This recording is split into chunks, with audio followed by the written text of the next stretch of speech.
When a Hunter ceiling fan remote stops working, the fix is often simpler than it seems if you start with the basics. The most common cause is dead batteries, so replace them first and make sure they're inserted with the correct polarity. If you notice white or green residue inside the battery compartment, clean the contacts gently with a cotton swab dipped in vinegar or isopropyl alcohol to restore a proper connection.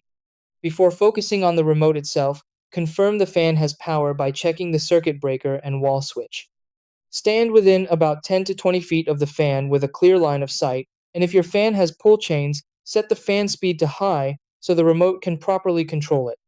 To resync the remote, turn the fan off and back on, then within 5 minutes press and hold the fan off and medium speed buttons together for about 4 seconds until the fan responds.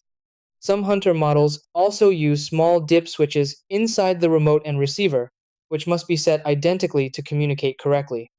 If those steps don't solve the problem, move on to advanced checks with the breaker turned off for safety. Inspect the receiver inside the fan canopy for loose wires, corrosion, or damage, and clear away any dust buildup.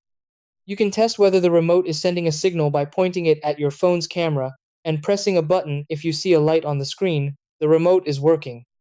If the fan runs but won't change speeds, a failing capacitor may be the cause, which usually requires professional replacement. For smart Hunter fans, make sure your Wi-Fi is set to 2.4 GHz since most fans won't connect to 5 GHz networks. Persistent issues may come from internal remote components, interference from other electronics, or a faulty receiver, in which case, contacting Hunter support or using a universal remote kit is often the best solution.